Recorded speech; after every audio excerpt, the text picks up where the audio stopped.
नमस्कार, मैं हूं सचिन श्रीवास्तव और आप मेरे साथ देखेंगे आजमगढ़ और पूर्वांचल से जुड़ी खास खबरें। अगर हमारी खबरें अच्छी लगें तो हमारे फेसबुक पेज एबीसी चैनल को फॉलो करें और यूट्यूब चैनल को सब्सक्राइब करें। खबर के प्रायोजक हैं साई इंटरनेशनल स्कूल पूरा Pandey, Bhaduri Bazar, Azamgarh. Admission open nursery to class 9th and 11th। Aakash synchro programme with Sai international school. Admission open medical engineering and foundation. Ginni apparel, complete family shop for apparel shopping. Civil lines Azamgarh, up to 50% off. Kashi Gomti jewellers, Bhawarnath, Ayodhya road, Azamgarh. शादी के आभूषण की खरीद पर दुल्हन का श्रृंगार और गृहस्थी का सामान बिल्कुल मुफ्त। और life style furniture, Belnadi, Azamgarh.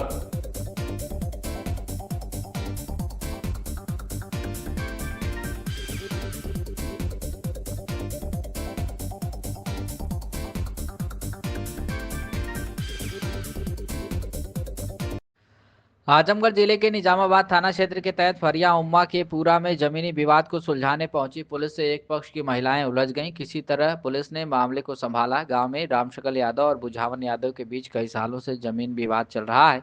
मामला चकबंदी जहानागंज में काफी दिनों से विचाराधीन है। मामला विचाराधीन रहते हुए दोनों पक्षों में विवाद बढ़ गया। तब यह मामला एसडीएम चंद्रप्रकाश सिंह के यहाँ पहुंचा। उन्होंने हल्का लेखपाल से रिपोर्ट मांगी और रिपोर्ट के आधार पर रामशक्ल यादव के पक्ष में आदेश दिया कि एसएचओ निजामाबाद, राजस्व निरीक्षक व लेखपाल मामले को देखें और कब्जे की भूमि धरी पर अवैध कब्जा रोका जाए।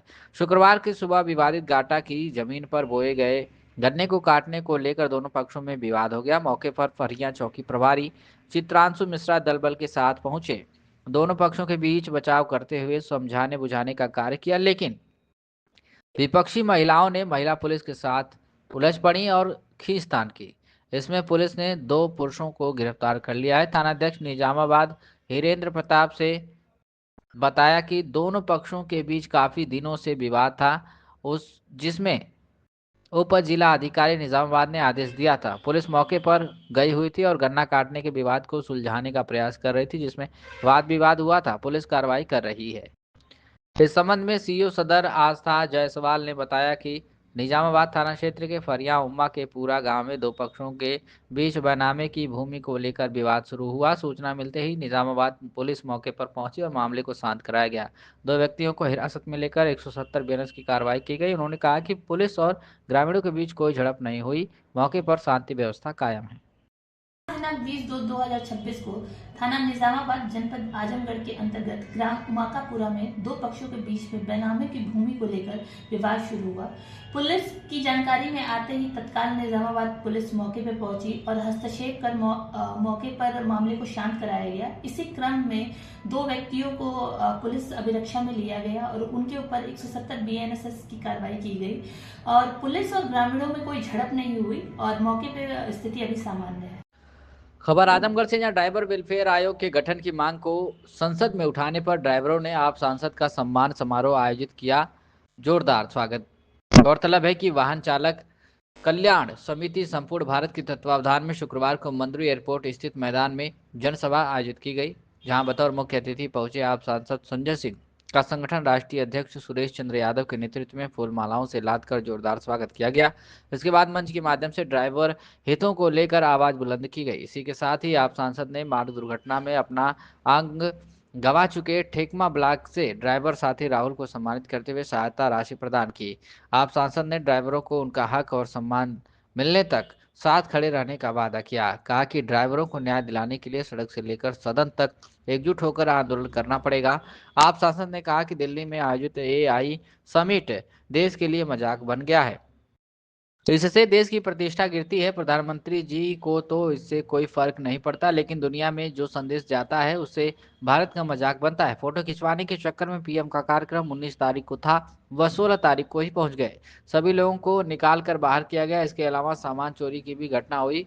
जो लोग बाहर निकल रहे हैं उन्हें टैक्सी नहीं मिल रही है, कई कई किलोमीटर पैदल चलना पड़ रहा है। ऐसे मूर्खतापूर्ण कार्यक्रम करने से कोई फायदा नहीं होता। कहा कि पीएम विश्व गुरु बनकर घूम रहे हैं, बिना चेला के गुरु हैं। शंकराचार्य अवि मुक्तेश्वरानंद सरस्वती विवाद पर बोलते हुए संजय सिंह ने कहा कि सरकार शंकराचार्य से प्रमाण पत्र मांगती है, जबकि 12 साल में प्रधानमंत्री अपनी डिग्री नहीं बता सके। माघ मेला में छोटे छोटे बटुकों को चोटी पकड़कर पिटवाया गया। विधानसभा में योगी जी की धमकी भरे लहजे में कहते हैं कि शंकराचार्य को अपनी सीमाओं में रहना पड़ेगा। यह ठीक बात नहीं है। सबका सम्मान करना चाहिए। शंकराचार्य योगी मोदी तय नहीं करेंगे, यह धार्मिक परंपराओं से तय होता है। उन्होंने कहा कि शंकराचार्य को लेकर भाजपा में भी विरोध है। योगी जी के विपरीत डिप्टी सीएम केशव प्रसाद मौर्य का बयान आया। वहीं डिप्टी सीएम ब्रजेश पाठक ने बटुओं को का सम्मान किया। इस दौरान जिला प्रबंधक महेंद्र यादव, जिला अध्यक्ष दिनेश यादव, संजय यादव, महेंद्र जायसवाल, रामजन भारती, पतिराम यादव, मुन्नीलाल यादव, अंगद यादव, हरिनाथ यादव और आप से प्रांतीय अध्यक्ष राजेश यादव, कृपाशंकर पाठक, अनिल यादव आदि उपस्थित रहे। वाहन चालक कल्याण समिति के जो अध्यक्ष हैं, राष्ट्रीय अध्यक्ष सुरेश चंद्र यादव जी, इन्होंने आज ये सम्मान समारोह का कार्यक्रम रखा था। इन लोगों का एक बहुत बड़ा मुद्दा था कि इनका एक आयोग गठित किया जाए जिसमें जिन ड्राइवर्स की दुर्घटना हो जाती है या गलत ढंग से उनको फंसाया जाता है, झूठे उनके ऊपर इल्ज़ाम लगाए जाते हैं, उनको उस आयोग के माध्यम से न्याय मिल सके। तो इस मामले को मैंने देश की संसद में उठाया, लेकिन मैं समझता हूँ इतना ही मात्र पर्याप्त नहीं है। तो इसको लेके लखनऊ में और दूसरे राज्यों में भी ड्राइवर्स के साथ मिलके आंदोलन करना पड़ेगा। सड़क और सदन दोनों की लड़ाई लड़के आयोग के गठन का काम करवाना पड़ेगा और जो भी इनकी और मांगे हैं उसको पूरा कराने के लिए प्रयास करूँगा। अभी दिल्ली में AI समिट हुआ है, जिस तरीके से उसमें अव्यवस्थाएं देखने को मिली, उसका क्या कहना है? देखिए, वो AI समिट तो भारत के लिए एक मजाक बन गया और इससे देश की प्रतिष्ठा गिरती है। प्रधानमंत्री जी को तो फर्क पड़ता नहीं, लेकिन दुनिया में जो संदेश जाता है उससे भारत का मजाक उड़ता है। आपने अपना फ़ोटो खिंचवाने के चक्कर में 19 तारीख को आपका कार्यक्रम निर्धारित था, आप 16 तारीख को ही वहाँ पहुँच गए। सारे लोगों को निकाल के बाहर किया गया। उसके बाद वहाँ से सामान चोरी होने की घटनाएं आ रही हैं। जो लोग बाहर निकल रहे हैं उनको वहाँ पे ओला, उबर, टैक्सी नहीं मिल रही है। कई किलोमीटर तक उनको पैदल जाना पड़ रहा। तो ये मजाक बना दिया। फिर आपने वहाँ पे देखा, आपने एक यांत्रिक कुकुर लेके आ गए, गलगोटिया वाले। अब वो यांत्रिक कुकुर, उसको आप कह रहे हो कि वो गलगोटिया ने बनाया है, पता चला कि वो तो चीन से बन के आया हुआ है। तो मुझे लगता है कि ऐसे काम आप करके देश का मजाक मत उड़ाइए और जब आप कोई काम कर रहे हैं तो गंभीरता से कीजिए, जिससे कि भारत की प्रतिष्ठा दुनिया में बढ़े। ऐसे मूर्खतापूर्ण कार्यक्रम करने से कोई फ़ायदा नहीं होता है। तो इसलिए ये बात प्रधानमंत्री जी को समझनी चाहिए। हालांकि उनको ये बातें समझ में नहीं आती, उनके लिए अपनी फ़ोटो प्राथमिक है और विश्व गुरु बन के घूम रहे हैं। बिना चेला के गुरु हैं वो, कोई चेला नहीं है उनका। संसद में एक LOP को बेगुदी वीडियो नहीं, वो बिल्कुल गलत है। ऐसे किसी को जान से मारने की धमकी देना, ये क्या है? तो सीधे गुंडागर्दी है। तो इसलिए हम उसकी आलोचना करते हैं। अच्छा, ब्रजेश पाठक जी बटुकों का सम्मान कर रहे हैं और एक तरफ मुख्यमंत्री जी का अलग बयान। देखिए, ये बात हम लोगों को समझनी चाहिए कि जो शंकराचार्य जी के साथ हुआ उनका भी विषय मैंने संसद में उठाया था कि आप शंकराचार्य जी से शंकराचार्य होने का प्रमाण मांग रहे हैं। 12 साल से प्रधानमंत्री अपनी डिग्री नहीं दिखा पाए आज तक और आपको शंकराचार्य से शंकराचार्य होने का प्रमाण चाहिए। आप छोटे छोटे उनके शिष्यों को, बटुकों को चोटी पकड़ के घसीट के पिटवा रहे हैं, मरवा रहे हैं। फिर अभी सदन के अंदर योगी जी कह रहे हैं कि शंकराचार्य को अपनी सीमाओं में रहना पड़ेगा और ये वो धमकी भरे शब्दों में। तो ये ठीक बात नहीं है। आपको सबका सम्मान करना चाहिए और शंकराचार्य कोई योगी या मोदी नहीं तय करेंगे। शंकराचार्य एक धार्मिक परंपराओं के अनुरूप तय होते हैं। शंकराचार्य को लेकर भाजपा में भी कुछ अंतर कलर दिख रहे, जैसे डिप्टी सीएम उधर सम्मान करना और सीएम का उल्टा बयान है, इस तरीके। देखिए, उस समय केशव मौर्य जी ने भी बयान दिया था और अपनी सरकार की आलोचना की थी। अभी ब्रजेश पाठक जी ने बटुकों का सम्मान किया है। तो कहीं ना कहीं ये बात तो बिल्कुल साफ है कि इनके पार्टी के अंदर भी इस विषय को लेके एक अंतर्विरोध है और इसलिए लोग अब खुल के सामने आ रहे हैं। आजमगढ़ जिले के अतरौलिया स्थित अपने कार्यालय पर भाजपा जिलाध्यक्ष लालगंज विनोद राजभर द्वारा शुक्रवार को प्रेस वार्ता का आयोजन किया गया। जिलाध्यक्ष विनोद राजभर ने कहा कि आगामी 22 फरवरी को आजमगढ़ के फूलपुर पवई विधानसभा के माहौल के टिकुरिया के मैदान में महाराजा सुहेलदेव राजभर की जयंती मनाई जाएगी। इसके साथ ही बृहद जनसभा भी की जाएगी। इस अवसर पर प्रदेश के कैबिनेट मंत्री अनिल राजभर मौजूद रहेंगे। उन्होंने लोगों से अपील किया कि वे लोग अधिक से अधिक संख्या में पहुंचकर कार्यक्रम को सफल बनाएं। वहीं जब उनसे यह सवाल किया गया कि उसी दिन उनके सहयोगी दल सुहेलदेव भारतीय समाज पार्टी द्वारा भी जनता इंटर कॉलेज में विशाल जनसभा का आयोजन किया गया है, इसका जवाब देते हुए उन्होंने कहा कि हमारा कार्यक्रम काफी पहले से तय कर लिया गया था। उसी दिन मंत्री ओम प्रकाश राजभर को अपना कार्यक्रम नहीं करना चाहिए था, उन्हें अपना कार्यक्रम आगे पीछे कर देना चाहिए था। जिलाध्यक्ष विनोद राजभर ने दावा किया कि आगामी विधानसभा चुनाव में भाजपा आजमगढ़ में भी सभी सीटों पर जीत दर्ज करेगी। अजय जी, 22 तारीख को आपके द्वारा या आपकी पार्टी के द्वारा, भारतीय जनता पार्टी के द्वारा कार्यक्रम का आयोजन किया गया है। कार्यक्रम के बारे में बताएं, क्या कार्यक्रम है और कौन से स्थान पर होना है? विधानसभा फूलपुर टिकुरिया का मैदान माहौल 22 तारीख को राष्ट्रवीर महाराजा सुहेलदेव राजभर जी के जन्म दिवस के अवसर पर वहाँ पे एक दिव्य और भव्य महारैली का आयोजन किया गया है, जिसमें हमारे उत्तर प्रदेश सरकार के मंत्री माननीय अनिल राजभर जी का आगमन हो रहा है। उस कार्यक्रम को लेकर के मैं अपने भारतीय जनता पार्टी के सभी कार्यकर्ताओं से, हमारे समाज के सभी स्वजाति बंधुओं से और जो हमारे महाराजा सुहेलदेव राजभर जी को, जिन्होंने विदेशी आक्रांताओं से लड़ने का काम किया, जिन्होंने देश की आज़ादी में अग्रणी भूमिका निभाए, उनके सम्मान में 22 तारीख को जो रैली आयोजन किया गया है, उसमें मैं सभी कार्यकर्ताओं से आह्वान करूंगा कि आप लोग उस कार्यक्रम में आएँ और महाराजा सुहेलदेव राजभर जी के जन्म जयंती के अवसर पर उस कार्यक्रम में पहुंचकर रैली को सफल बनाने का काम करें। अजय जी, उसी दिन एक और कार्यक्रम है, ओम प्रकाश राजभर जी हैं, उनका भी कार्यक्रम आपको जानकारी होगी, जनता इंटर कॉलेज में लगा हुआ है। उसी दिन कार्यक्रम होने के नाते तमाम तरह की चर्चाएं हो रही हैं, तो इस पर आपका कुछ कहना है? निश्चित तौर पे ये देखिए, जो 22 तारीख को रैली का आयोजन किया गया था, लगभग 1.5 महीना पहले माननीय मंत्री जी द्वारा मेरे साथ बैठ करके एक हम लोगों ने प्लान बनाया था। तो ये प्लान जब हुआ था तो 1.5 महीना पहले हुआ था, लेकिन अब कार्यक्रम जो है हम लोग रखने के बाद में पता चला कि हमारे प्रदेश सरकार में मंत्री माननीय ओम प्रकाश राजभर जी द्वारा भी कार्यक्रम रखा गया है। तो आप जानते हैं कि हमारे प्रदेश सरकार में अनिल राजभर जी मंत्री हैं और हमारे आजमगढ़ ज़िले के प्रभारी मंत्री भी हैं। तो यहाँ का जिलाध्यक्ष होने के नाते, और हम लोग पहले प्लानिंग भी किए थे, तो इस नाते कि हम लोगों का तो पूरा फोकस टिकुरिया के मैदान माहौल में रहेगा। खबर आजमगढ़ से। जनशासन के निर्देश पर आजमगढ़ जिले में आरटीओ विभाग की ओर से 20 व 21 फरवरी को आरटीओ कार्यालय परिसर में बृहद परिवहन मेले का आयोजन किया जा रहा है। इस मेले में वाहन स्वामियों को एक मुश्त कर जमा करने की विशेष सुविधा दी जाएगी, जिससे उन्हें बार बार टैक्स जमा करने की झंझट से राहत मिलेगी।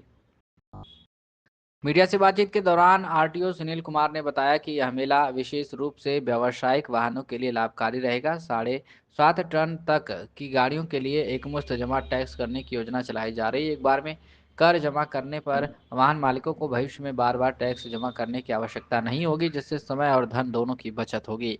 उन्होंने बताया कि शासन द्वारा निर्धारित दरों के अनुसार 2 पहिया वाहनों पर 12.5%, 3 पहिया वाहनों पर 7%, 10 लाख रुपए तक की गाड़ियों पर 10% तथा 10 लाख रुपए से अधिक कीमत की गाड़ियों पर 12.5% से अधिक की दर लागू है।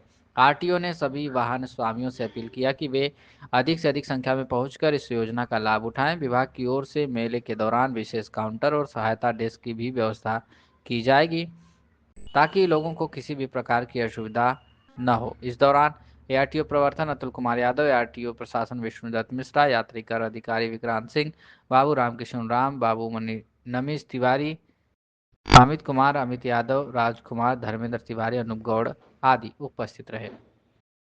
सर, आजमगढ़ आरटीओ की तरफ से 20 और 21 फरवरी को एक परिवहन मेला आयोजित है। इस परिवहन मेला का आयोजित करने का क्या उद्देश्य है और इससे किस तरह से जनता को फायदा मिलेगा? देखिए, इसमें जो है क्या कि इसमें है क्या कि सरकार ने व्यावसायिक वाहनों का जो टैक्स है, जिसमें 7.5 टन तक के जो गाड़ियाँ हैं, उनका जो है कि एक बार में टैक्स जमा करने के लिए योजना चलाई है। जिसके तहत क्या है कि जैसे बार बार गाड़ी वालों को आना होता था, जमा करने के लिए आना होता था, इससे उनको फ़ायदा होगा, इससे उनको छूट होगा। और दूसरा ये है, सबसे बड़ा फ़ायदा ये है कि हम लोगों को भी बार बार जिसे तंग करना पड़ता था, उनको पेनाल्टी से उनकी मदद मिलेगी अगर एक बार वो टैक्स जमा कर लेते हैं। तो सरकार का ये जो योजना है, ये वाहन स्वामियों के हित के लिए है, जिसमें कि 7.5 टन तक की गाड़ी को उनको एक बार में ही टैक्स जमा करने का है। कितने प्रकार की गाड़ियाँ इसमें आएंगी? इसमें अभी तक जो 7.5 टन तक की सारी गाड़ी है, 7.5 टन तक की सारी गाड़ियाँ हैं, चाहे वो 2 पहिया वाहन हो, चाहे 3 पहिया वाहन हो, 4 पहिया वाहन हो, और तीनों के अलग अलग सारी कैटेगरी अलग अलग करके उनका टैक्स अलग अलग निर्धारित किया गया है। जैसे 2 पहिया वाहन के लिए है 12.5% है, 3 पहिया वाहन के लिए है 7% है, 10 लाख तक की जो गाड़ी है 3 पहिया वाहन को छोड़ के उसमें है 10.5% है, और 10.5 लाख से जो अधिक की गाड़ियां हैं उनमें 12.5% है। अलग अलग कैटेगरी का अलग अलग हैं, लेकिन 7.5 टन तक के नीचे की है। जिले वासियों से जो गाड़ी जिनके पास गाड़ी है उनसे क्या अपील करेंगे? उनसे ये अपील है कि वो अपनी गाड़ियों को, जो पुरानी गाड़ियां हों, अपना टैक्स आके जमा कर लें सब लोग एक बार, जिससे कि उनको रोड पर पकड़ के उनको बंद करने, प्रवर्तन कार्रवाई करने की ज़रूरत न पड़े। मतलब वन टाइम टैक्स? हाँ, वन टाइम टैक्स। तो ये सर किस्त वाइज रहेगी केवल एक बार? नहीं, ये किस्त वाइज ही वही तो ख़त्म किया गया है, एक बार में ही सब जमा करना है। तो उसमें कुछ छूट भी रहेगी? अभी तक तो ऐसा कोई छूट नहीं, एक बार में ही वन टाइम टैक्स जो सब NIC से फिट है, जो उसमें आएगा वो जमा करना पड़ेगा। खबर आजमगढ़ से, जहां सुहेलदेव भारतीय समाज पार्टी के राष्ट्रीय प्रमुख महासचिव पूर्व मंत्री डॉक्टर अरविंद राजभर ने शुक्रवार को आजमगढ़ में आयोजित प्रेस वार्ता के दौरान 22 फरवरी 2026 को सुहेलदेव भारतीय समाज पार्टी के राष्ट्रीय अध्यक्ष एवं कैबिनेट मंत्री ओम प्रकाश राजभर की अध्यक्षता में होने वाली सामाजिक समरसता महारैली को ऐतिहासिक बताते हुए इसे आगामी 2027 विधानसभा चुनाव का आगाज बताया। उन्होंने कहा कि अहरौला स्थित जनता इंटर कॉलेज मैदान में आयोजित होने वाली यह रैली सामाजिक समरसता, सर्व समाज की भागीदारी और विकास के मुद्दों को लेकर आयोजित की जा रही है। डॉक्टर राजभर ने कहा कि आजमगढ़ में रैली आयोजित करने का उद्देश्य उन राजनीतिक धारणाओं को चुनौती देना है जिनमें आजमगढ़ को समाजवादी पार्टी का गढ़ बताया जा रहा है। उन्होंने आरोप लगाया कि आजमगढ़ विकास की मुख्य धारा से अब तक पूरी तरह नहीं जुड़ पाया है और सुभाषपा का लक्ष्य सामाजिक विभाजन को समाप्त कर सर्व समाज को साथ लेकर आगे बढ़ना है। उन्होंने बताया कि इस रैली में विभिन्न दलों के नेता शामिल होंगे। परिवहन मंत्री दयाशंकर सिंह के आने की संभावना जताई गई है। इसके अलावा राज्यसभा सांसद अनंत राय, स्थानीय भाजपा नेता तथा शिवसेना के प्रदेश अध्यक्षों के शामिल होने की भी बात कही गई। हालांकि मुख्यमंत्री के विदेश दौरे के कारण उनके शामिल होने की संभावना नहीं है, लेकिन सरकार की ओर से प्रतिनिधि भेजे जाने की बात कही गई है। डॉक्टर राजभर ने विपक्ष पर संविधान और आरक्षण को लेकर जनता को भ्रमित करने का आरोप लगाया। उन्होंने कहा कि विपक्ष में लोकसभा चुनाव के दौरान संविधान खतरे में होने का मुद्दा उठाया गया, लेकिन संसद में इस पर कोई ठोस चर्चा नहीं की गई। उन्होंने समाजवादी पार्टी पर हमला बोलते हुए कहा कि SIR प्रक्रिया को लेकर लगाए जा रहे आरोप निराधार है और चुनाव आयोग की प्रक्रिया को प्रभावित करने का प्रयास किया जा रहा है। UGC बिल पर पार्टी का रुख स्पष्ट करते हुए उन्होंने कहा कि सुभाषपा सभी वर्गों को समान अधिकार देने की पक्षधर है और किसी भी वर्ग के साथ भेदभाव स्वीकार्य नहीं है। उन्होंने कहा कि संविधान के मूल सिद्धांतों के अनुरूप सभी वर्गों के अधिकारों की रक्षा होनी चाहिए। प्रेस वार्ता में प्रशासनिक कार्यशैली पर सवाल उठाते हुए डॉक्टर राजभर ने कहा कि कुछ अधिकारी जनहित के कार्यों को गंभीरता से नहीं लेते, जिससे सरकार की छवि प्रभावित होती है। उन्होंने ऐसे अधिकारियों के खिलाफ कठोर कार्रवाई की मांग की। डॉक्टर अरविंद राजभर ने कहा कि सुभाषपा आगामी विधानसभा चुनाव में आजमगढ़ की सभी सीटों पर मजबूत उपस्थिति दर्ज कराएगी। उन्होंने स्पष्ट किया कि वह स्वयं विधानसभा चुनाव नहीं लड़ेंगे, बल्कि संगठन को मजबूत करने पर ध्यान देंगे। उन्होंने कहा कि सुभाषपा पूर्वांचल के 28 जिलों में संगठन विस्तार कर रही है और आगामी चुनाव में NDA गठबंधन को अधिकतम सीटें दिलाने का लक्ष्य है। इस महारैली में सबसे खास बात यह रहेगी कि 10,000 से अधिक प्रबुद्ध ब्राह्मण रहेंगे। इसके साथ ही निषाद, नाई, छत्री, चौहान सहित बड़ी संख्या में सर्व समाज के लोग भी पहुंचेंगे। यह रैली पूर्वांचल और प्रदेश को एक मजबूत संदेश देने का काम करेगी। सुहेलदेव भारतीय समाज पार्टी के राष्ट्रीय महासचिव अरविंद राजभर का कहना है कि आजमगढ़ जिले की जिस तरह से सभी 10 सीटों पर समाजवादी पार्टी का कब्जा है और सपा समझती है कि यह उनका गढ़ है, ऐसे में जाति भावनाओं को दूर करने के लिए ऐतिहासिक रैली होने जा रही है। हम लोगों की नज़र आने वाले 2027 के विधानसभा चुनाव पर है और हम लोग समाजवादी पार्टी के घमंड को तोड़ने का काम करेंगे। विपक्ष ने 2024 के लोकसभा चुनाव में जिस तरह से संविधान को लेकर तरह तरह की चर्चाएं की थी और सदन में चर्चा नहीं की गई है, वहीं शंकराचार्य के मामले पर चल रही चर्चाओं के सवाल पर राष्ट्रीय महासचिव का कहना है कि सम्मान तो हम छोटे ब्राह्मण का भी करते हैं। सुहेलदेव भारती समाज पार्टी अपमान करने की पक्षधर नहीं है। इस अवसर पर बड़ी संख्या में सुहेलदेव भारतीय समाज पार्टी के पदाधिकारी और कार्यकर्ता भी उपस्थित रहे। क्या कुछ कहना है और डॉक्टर अरविंद राजभर राष्ट्रीय प्रमुख महासचिव सुभाषपा का सुनिए। विदित है कि आप सबको जानकारी में भी है कि आने वाले 22 फरवरी 2026 को चक्रवर्ती सम्राट राष्ट्रवीर राजभर महाराजा सुहेलदेव राजभर जी के 1017वीं जयंती के अवसर पर आजमगढ़ के अहिरौला जनता इंटर कॉलेज के मैदान में सामाजिक समरसता महारैली का आगाज किया गया है। और जैसा कि रैली की तैयारियों के संबंध में आपके ही माध्यम से सारी जानकारियां प्राप्त भी हो रही हैं, हमारे सभी कार्यकर्ता हर स्तर पर लगे हुए हैं। यह जो सामाजिक समरसता रैली है आजमगढ़ में ही क्यों रखा गया है, ये एक सबसे बड़ा प्रश्न आ सकता है। आजमगढ़ क्योंकि विपक्ष बार बार इस चीज को इंगित करता रहता है कि आजमगढ़ समाजवादियों का गढ़ है और आजमगढ़ में देखा जाए तो चुनाव प्रणाली के माध्यम से अगर देखा जाए उसकी जानकारी के तहत आजमगढ़ की 10 सीट समाजवादी पार्टी के पक्ष में ही है। और शायद ऐसा ही लगता है कि जिस प्रकार से समाजवादी पार्टी यह समझती है कि आजमगढ़ हमारा गढ़ है और आजमगढ़ के विकास को अगर ध्यान रखा जाए देखा जाए तो ग्रामीण स्तर तक विकास की जो एनडीए सरकार की मुख्य धारा चल रही है विकास की, उसमें आजमगढ़ जुड़ा नहीं है। हम सबका उद्देश्य है कि जो जाति भावनाएं व्याप्त हैं प्रदेश में उसको कहीं ना कहीं दूर किया जाए। और सुहेलदेव भारतीय समाज पार्टी का यह प्रयास है कि सर्व समाज के साथ, क्योंकि सर्व समाज की बात इसलिए क्योंकि पार्टी का एजेंडा हमारे है था कि सर्वेक्षण के बाद आर्थिक आधार पर आरक्षण की बात जो हम कहा करते थे, एनडीए सरकार ने 10% आरक्षण ईडब्ल्यूएस देने का काम किया। हम लोग सामाजिक न्याय समिति की रिपोर्ट लागू करने की बात करते हैं, जिसमें ओबीसी का जो आरक्षण है उसको डिवाइड करने की बात करते हैं। ओबीसी में पिछड़ा, अति पिछड़ा, सर्वाधिक पिछड़ा, उसी प्रकार से दलितों के आरक्षण में डिवाइडेशन हो, क्योंकि भारत का संविधान इस बात को जरूर कहता है कि हर 10 साल पर सर्वेक्षण हो, उसके बाद आरक्षण सामाजिक, शैक्षणिक, राजनीतिक और आर्थिक दृष्टिकोण से समान रूप से सबको दिया जाए। तो यह रैली इस बार की जो रैली है ऐतिहासिक रैली होगी और यह ऐतिहासिक रैली न भूतो न भविष्यो, जो तैयारी है इतनी बड़ी रैली अब कोई नहीं कर पाएगा। यह जो सामाजिक समरसता महारैली है इसलिए दिलचस्प हो जा रहा है क्योंकि हमारे जो एजेंडे हैं वो साफ है और पूरा ट्रांसपेरेंट भी है और जनता के प्रति जवाबदेही भी है। तो कहीं न कहीं इन मुद्दों को लेकर के सर्व समाज के लोग सुहेलदेव भारतीय समाज पार्टी के इस सामाजिक समरसता महारैली में लाखों की संख्या में लोग एकत्रित हो रहे हैं। यह रैली ऐतिहासिक रैली होगी। यह रैली आने वाले 2027 के चुनाव का आगाज भी कर रही है। कौन कौन रहेगा रैली में उपस्थित, कौन कौन रहेगा? देखिए, सुहेलदेव भारतीय समाज पार्टी तो पहले तो यह अपनी रैली व्यक्तिगत रैली कर रही है, यह एनडीए की रैली नहीं है, यह सुहेलदेव भारतीय समाज पार्टी की रैली है। हमने आमंत्रित किया है कि भारतीय जनता पार्टी की तरफ से हमारे 2, 4, 5 नेता आवें जो इस रैली के साक्ष्य के तौर पे रहें और देखें।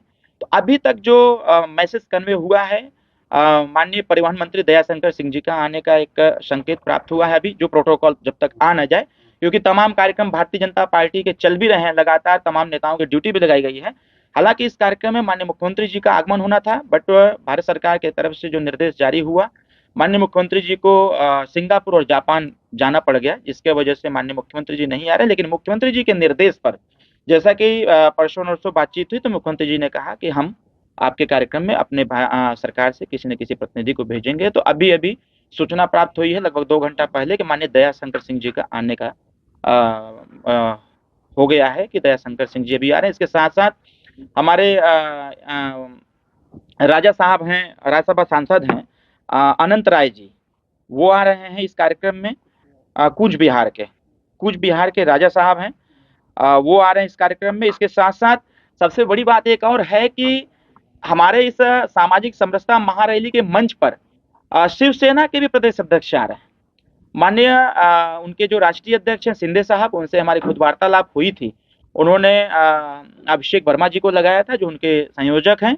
अभिषेक वर्मा जी के द्वारा सूचना दी गई कि शिवसेना से उनके प्रदेश अध्यक्ष यूपी और दिल्ली के 2 प्रदेश अध्यक्ष हमारे इस कार्यक्रम में शिवसेना के आ रहे हैं। इसके साथ साथ स्थानीय लीडरशिप, जो प्रभावशाली लीडरशिप है भारतीय जनता पार्टी की, वो लोग भी मंच पर देखने को मिले। अच्छा, उसी दिन अनिल राजभर जी ने भी एक कार्यक्रम रख दिया है फूलपुर क्षेत्र में, तो क्या टकराव नहीं होगा उसमें? आपका प्रश्न देखिए बहुत सही है। देखिए, लोकतंत्र है और लोकतंत्र में सबको कार्यक्रम करने का अधिकार है। अगर कोई लीडरशिप है, नेता है या फिर सामाजिक राजनीति में इंटरफेयर कर रहा है तो कार्यक्रम होने चाहिए। हाँ, स्वाभाविक तौर पर है, एक डेट में 2-2 कार्यक्रम हो गए हैं तो इससे कोई विचलित करने वाली बात नहीं है। चुनाव के दरमियान एक ही डेट में कई कार्यक्रम कई नेताओं के लग जाते हैं तो इससे कोई बड़ी बात तो लोडर और लीडर की लड़ाई है क्या ये? नहीं। ऐसा भी नहीं है, वो तो जनता तय करती है कि लोडर कौन होता है, लीडर कौन होता है। अच्छा, यूजीसी पर क्या स्टैंड है आपकी पार्टी का? सुहेलदेव भारतीय समाज पार्टी का यूजीसी पर स्टैंड क्लियर कट है और बहुत पहले से जब यह यूजीसी आई थी तो संजोग से यूजीसी बिल लागू हुआ, संजोग से मैं लखनऊ ही था, मीडिया ने हमसे प्रश्न किया तो मैंने स्पष्ट रूप से कहा यूजीसी भले ही ओबीसी एससी एसटी के लिए पक्ष में है, लेकिन भारत का संविधान इसकी गवाही नहीं देता है, इसकी अनुमति भी नहीं देता है कि आप पक्षपात करें, भेदभाव करें। कहीं ना कहीं मैंने उसी ने फर्स्ट डे ही बोल दिया था कि यूजीसी बिल जो आई है उसमें विसंगतियां हैं, सामान्य वर्ग कहीं न कहीं इससे प्रभावित है और सरकार को इस पे फिर से विचार करना चाहिए, क्योंकि भारत का संविधान कहता है समता, स्वतंत्रता, बंधुत्व, न्याय। तो समानता के अधिकार के तहत जो यूजीसी बिल लाया गया है उसमें विसंगति थी और मैं धन्यवाद देता हूं कि सामान्य वर्ग के लोगों ने प्रोटेस्ट किया, तमाम तरह के आंदोलन हुए और उसका परिणाम यह निकला कि सुप्रीम कोर्ट ने उस पे स्टे भी लगाया और एक सुनवाई का डेट भी दिया कि जब तक जिस प्रकार का अधिकार एससी एसटी ओबीसी को दिया गया है उसी प्रकार का अधिकार हमारे सामान्य वर्ग के लोगों को प्राप्त। यूजीसी को लेकर सवर्ण समाज में बहुत नाराजगी है, उसका खामियाजा कहीं न कहीं 2027 के चुनाव में एनडीए गठबंधन को उठाना पड़ेगा। देखिए, स्वाभाविक तौर पर है जब किसी के अधिकार का हनन होगा तो स्वाभाविक तौर पर हो, चाहे सामान्य वर्ग हो, चाहे ओबीसी हो, एससी एसटी हो, कोई भी हो, उस पर जरूर इस प्रकार की स्थितियां उत्पन्न होंगी। लेकिन यह जरूर प्रयास करना चाहिए कि Bharat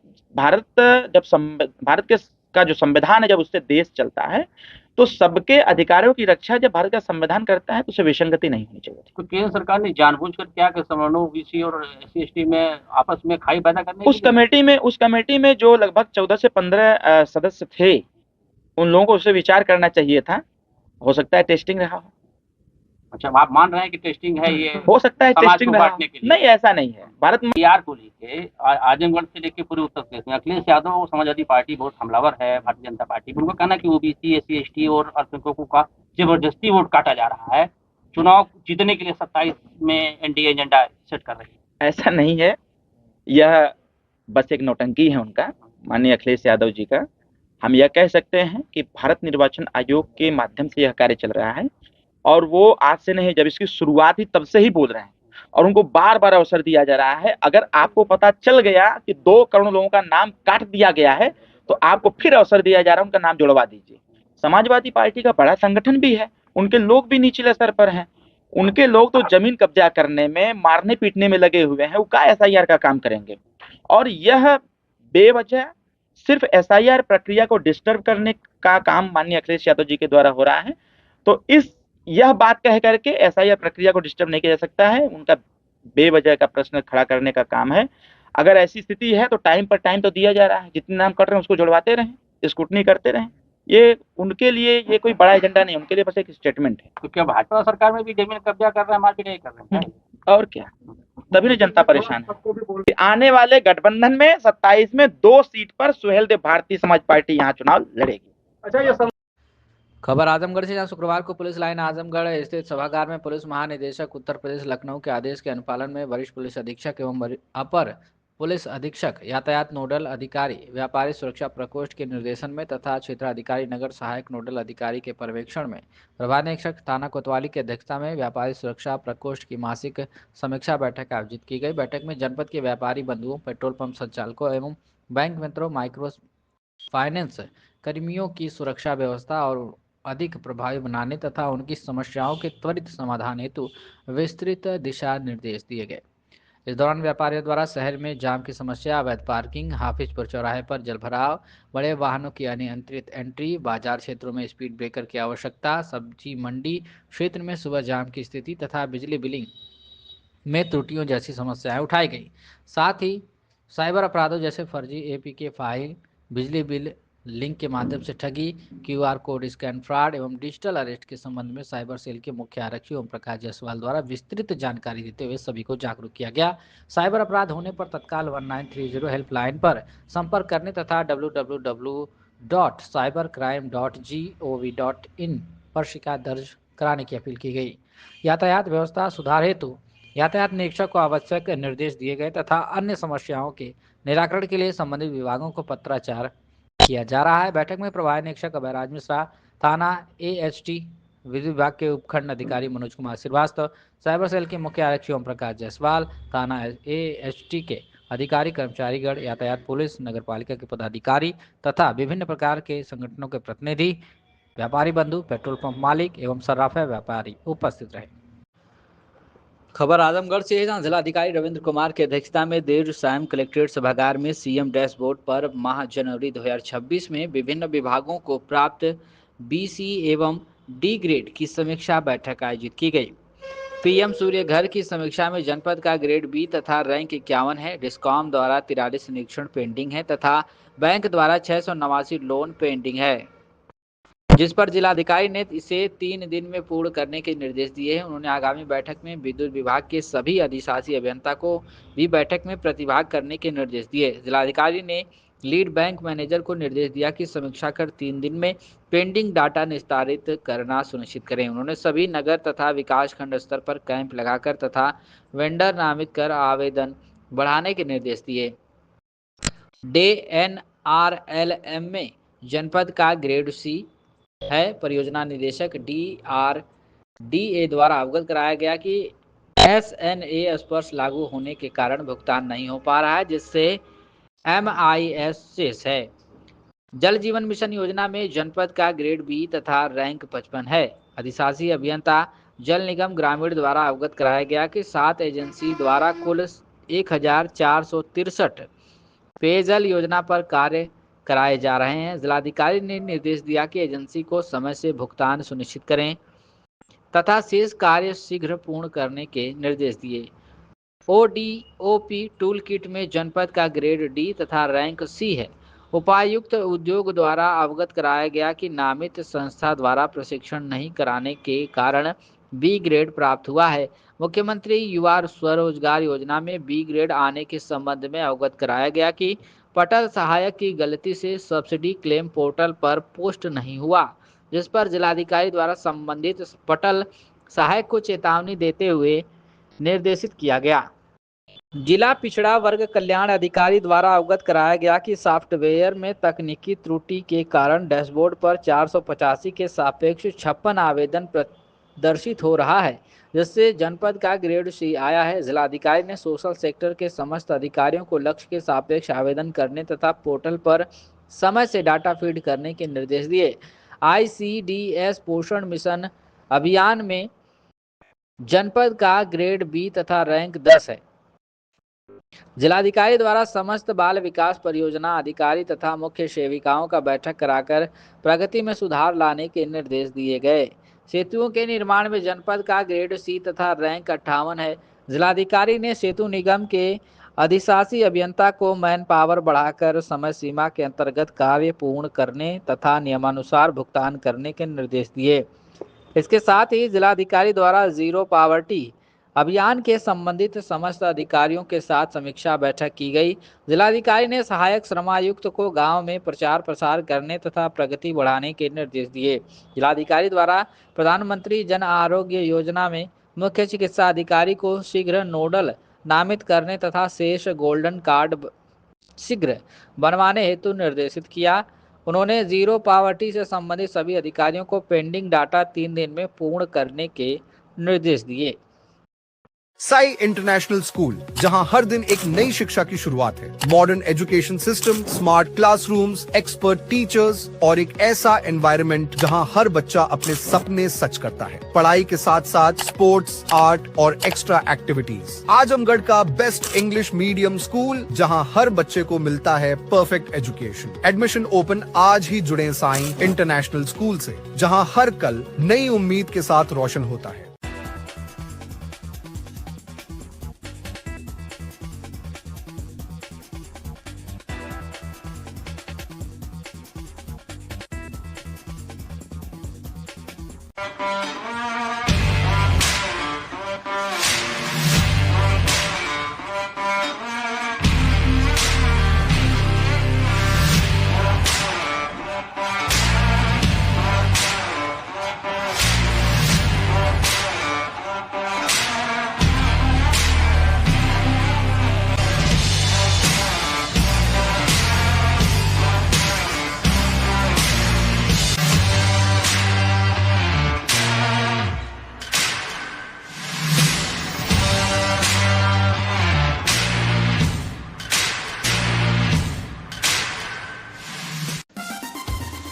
Kashi Gomti jewellers, A wing of Kashi Gomti group, निकट भंवरनाथ मंदिर, अयोध्या रोड, आजमगढ़। शादी के आभूषण की खरीद पर दुल्हन का श्रृंगार और गृहस्थी का सामान बिल्कुल मुफ्त।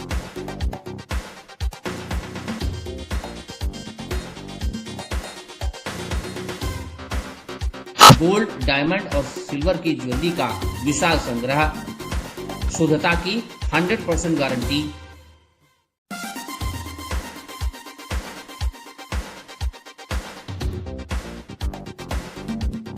अपने खूबसूरत लम्हों को बनाएं और यादगार। पहुंचें काशी गोमती ज्वेलर्स, निकट भंवरनाथ मंदिर, अयोध्या रोड, आजमगढ़।